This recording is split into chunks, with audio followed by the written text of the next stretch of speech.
thank you for joining. I'm so excited. Well, thank you for having me. We're doing this on Plastic Bag Free Day, the International Plastic Bag Free Day. That's the number one thing. Second thing, it's Plastic Free July. What I love most is that you come from such a amazing space where you have thought so much about it. So anyways, I'll stop my feedback. And for everybody who has joined, Divya has been a part of our pilot program, Sustainable Menstruation. That was our first ever pilot, and we'll talk a little bit more about it later. But yeah, I can see the excitement she has from what we've been doing so far. Yeah, exactly. Yeah. So much joy that I have to be like, okay. The focus is, yeah. Not just my challenge, but what you're doing on a such a large scale. So that's amazing. That's right. Yeah. So I'll let you talk about first. Start off with who you are, what you're doing, and why you're doing, and everything that made you start this. Okay. So I am Ankita Vijayvergiya, and I have set up a social enterprise which is called NatureHealers.Life. And the story of how we got here, amongst all of these communities, there was one thing that came out common. That there are a lot of people, lot of groups, lot of organizations that are doing a lot of work on the ground. They're building infrastructure, etc. However, what they're missing is the following. So they aren't being able to reach a lot of people, keep them engaged, and then keep them doing what they are doing again and again and again, right? So so let me give you an example of what I mean with that. So let's take an example of an NGO that is working in waste management. So your segregation of waste. So that NGO would pick up certain societies and they would go and let's say educate the society. They would hold an educational session to show them how segregation of waste is done. They would give them bins, etc. And then they would probably also set up a composting facility. But then they would go away. They would be like, yes, we did this. We educated this society. So this society is a check mark now. But then that initiative in that society would die its own slow death. And so if you ask them 1 year later, that society is probably half of the people are not segregating waste, etc., etc. And this is the story with almost all NGOs or people who have been working in different fields in sustainability that we saw are facing. Right. And so that I found was a major gap. Now, for the last entire decade, I've been working in the technology industry. And what I know for a fact is that user engagement, which is a problem over here, like using technical terms now. User engagement, yeah, I know. User engagement is a problem that the technology and the gaming industry have nailed. Yeah. So we just had to find a way of how we brought it over to the sustainable industry. Right. And there is no reason why it wouldn't work. We just had to find the right way to deliver it in a way that would also be fun and easy for people to keep themselves engaged. Exactly. That is how NatureHealers.Life was born. And my co-founder, Nikhil, he's a gamification expert. So that is convenient. Wow. Yeah. Yeah. So I read this quote somewhere when I was doing my research, and that actually stuck with me. I think it said something like, we don't need a few people to live sustainable lives perfectly, but we need a lot of people to live sustainable lives imperfectly. Yeah, and that's what we are aiming for. That's what we're aiming for, that you choose like what moves you, and then you take that into your lifestyle, and we would help you adopt that more and more and more and more. So yeah. That was a little bit of comments that Kirti is like, she loves NHL. It's so much fun. It's in a good way. So, I mean, yeah, that shows you how. Well, thank you, Kriti. Yeah. Right? Yeah, exactly. I think you've also covered a little bit about what NHL is really. So, but I want you to now go into the nitty-gritties and say what it is, what are the challenges, so that people have an idea of what they're signing up for. Yeah. Okay. Yeah. So the basic building blocks that we have for NatureHealers.Life is something that we call Earth missions. Now, Earth missions are nothing but a cause that you care for. So, for example, sustainable menstruation is an Earth mission. Plastics is an Earth mission. home composting is an earth mission, and we have a lot more in the pipeline, and we are adding more every day as we get feedback from people. So that is an earth mission. So what you would do is you choose an earth mission that moves you, and it's our job to make it fun and easy for you to take it step by step and get it adopted in your daily lifestyle. So for example, let's take the example of the pilot that we are running right now, which is sustainable menstruation. Right. Women who are currently using, let's say, sanitary napkins, commercial sanitary napkins or commercial tampons, they are choosing what they want to switch to, which could be something like a menstrual cup or a cloth pad or eco-disposable pad.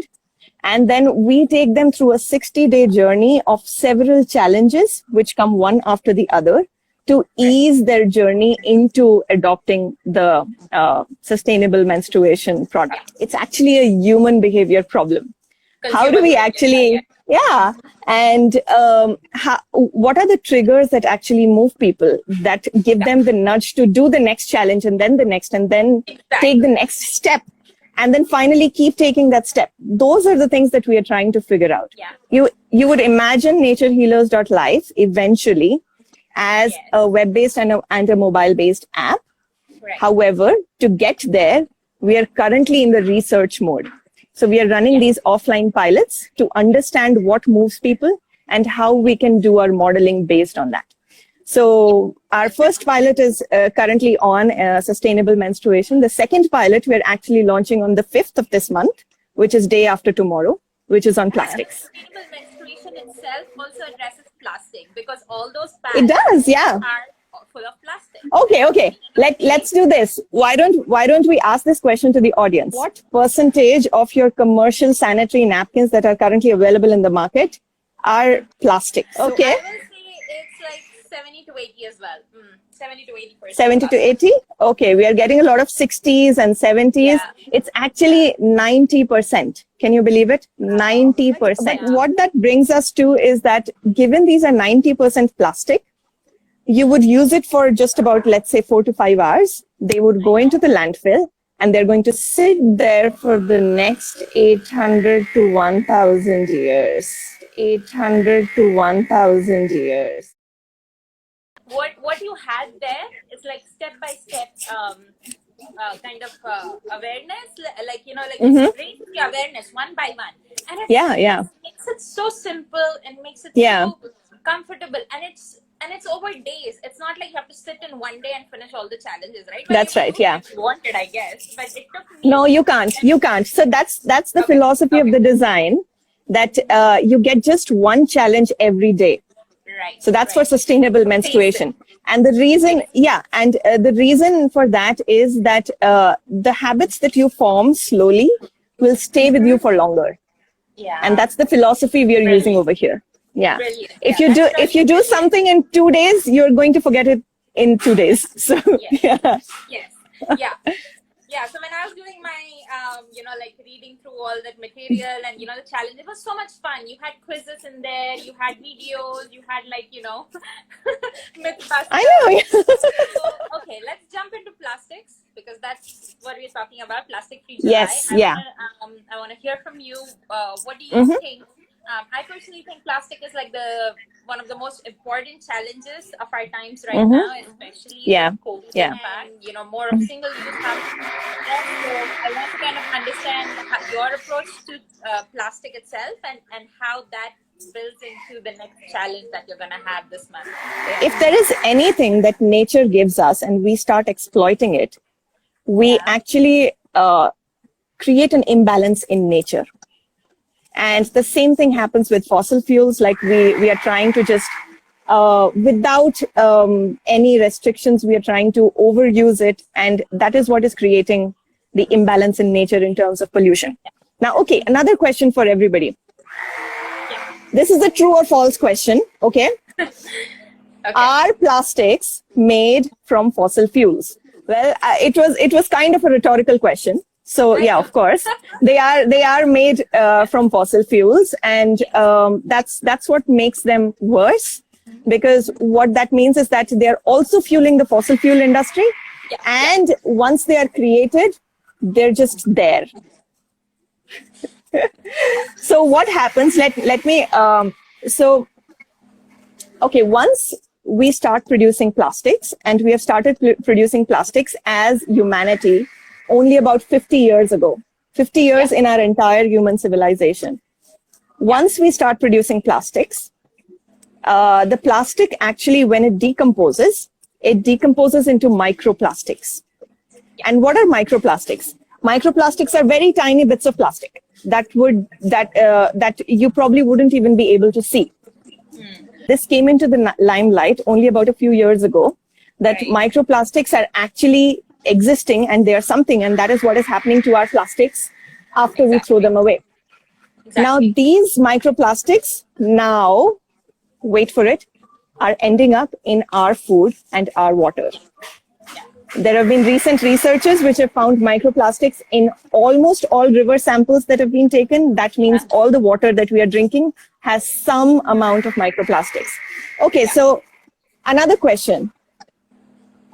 I think microplastics, because it's so new, how many of you have heard about microplastics just now? Like you didn't know about microplastics. I can see the smileys coming in. Yeah, there's a lot of discussions happening. A lot of Yeah, no, it is. And it is one of those things where the long-term effects of using it are really not known to humanity. Okay, one more question I have for everybody. Okay. How much of the plastic that is actually produced is recycled? Okay, we are getting 10%, less than 9%. Yeah, so like I said, this is a very popular statistic. 30% is too high. The actual answer is 9%. Yeah. And this is the global statistic, which means that in India, we're actually bringing down the average. In India, only about, I'd say, less than 5% is recycled. Right. Now, what does that mean? Now, that actually brings me to the next question. And this is the last question that we have on the quiz. Yeah. See, I'm doing a game out of this as well. So that's how I'm thinking.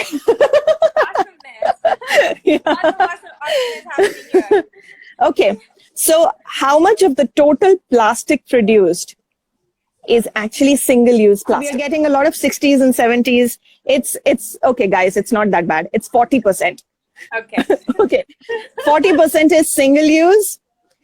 The rest is not single-use. However, that does not mean that it is recyclable. Yeah, exactly. Most of it is very difficult to recycle. And out of the amount that is recyclable, only some of it is recycled. Yeah, let me just tell you, I'm so excited about it that, so what the plastics pilot is going to be is, it's going to be a 20-day game. Okay. Woohoo!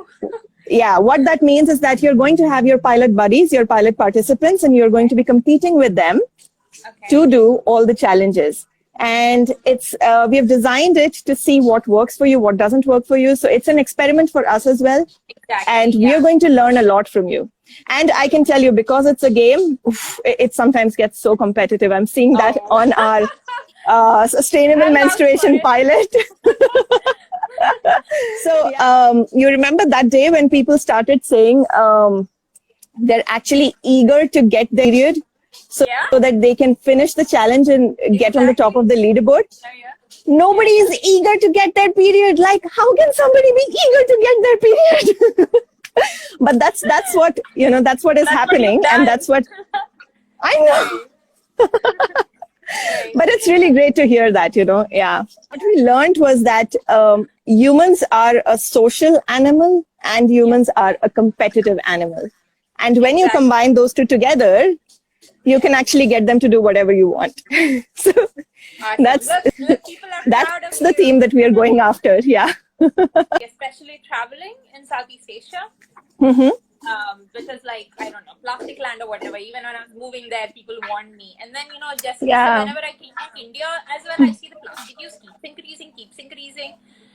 So it's been like a really tough thing.